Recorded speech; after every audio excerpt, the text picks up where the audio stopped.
next is Cullen, and introducing her is Elizabeth.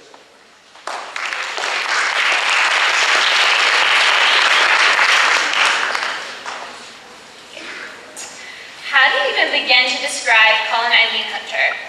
When sitting down to write her intro, I realized I was seriously struggling. The problem? Collen Hunter is actually too nice and caring to describe.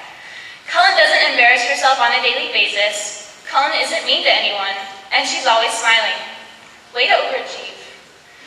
She's an amazing artist, Weasley tennis player, super amazing at ultimate frisbee, allergic to almost everything, and a nice person to everyone.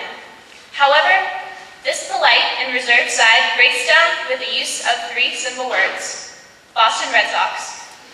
That's right, I went there. Cullen's passion for the Red Sox is coupled with a burning and intense hatred for the Yankees. Want to make Cullen mad? Say the phrase, "Oh my God, wow, the Yankees are the best." Her face will turn bright red, and Red Sox mania is soon to follow. What is Red Sox mania, you may ask? Well, it starts with the spewing of random players' names, like David Ortiz or Jacoby Ellsbury.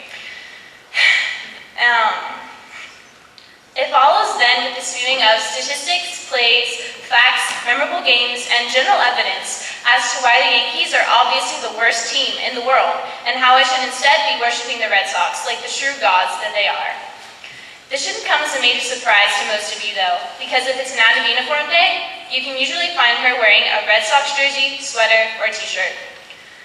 Cullen also obsesses about being late to things. It's her greatest pet peeve. So you can usually find her power walking to class or sitting in the classroom 5 minutes early.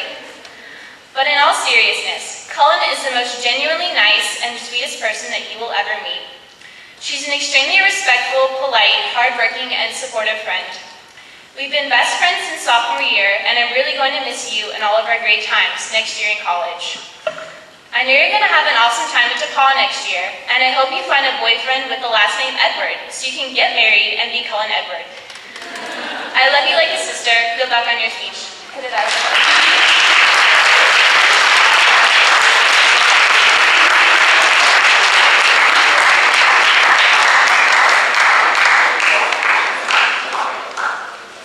Cheez-Its, goldfish, macaroni and cheese.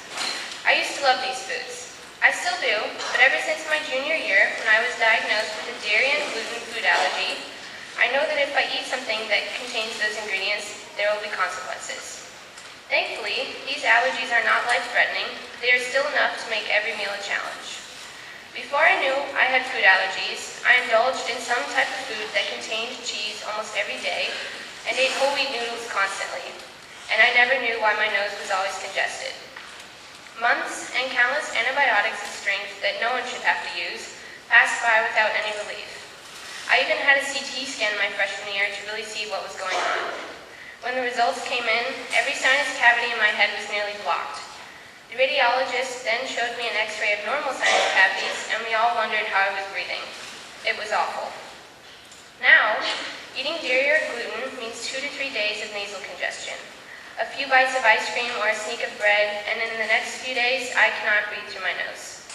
Because of this reaction, I can't sleep. Then I feel lethargic.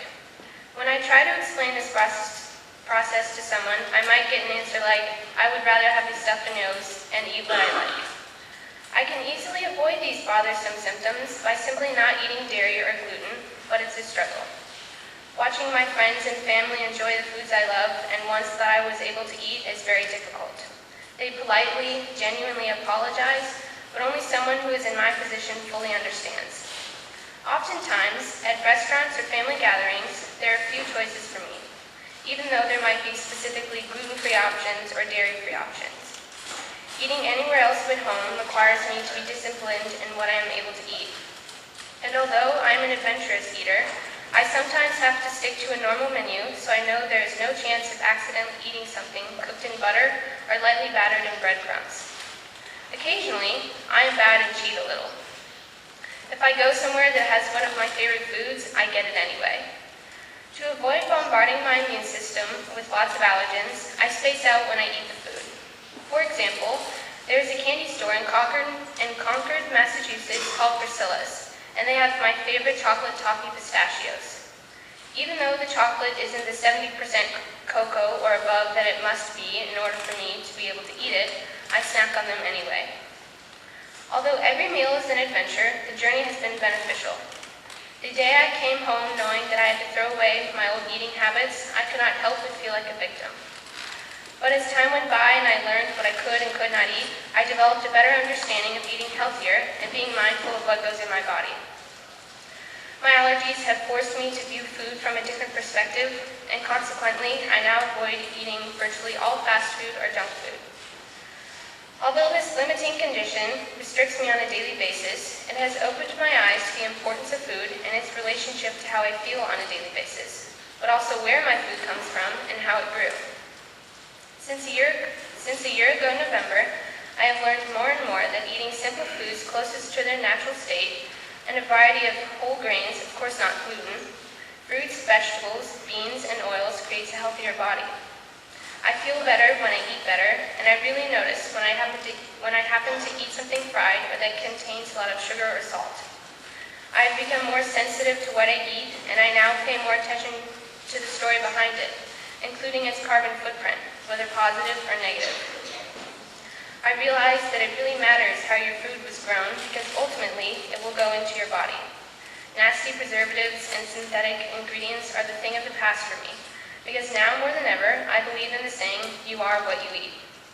Instead of a destructive, nasty carbon footprint, I can now leave a positive, healthy handprint.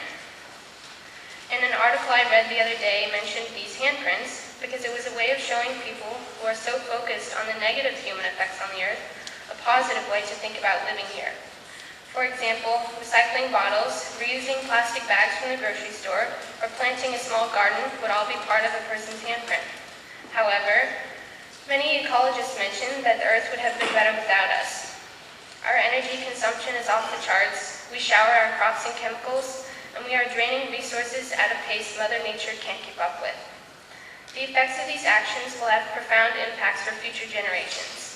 But I believe that step by step, each person can leave his or her own unique, healthy handprint on the world, big or small. Consider which one you believe.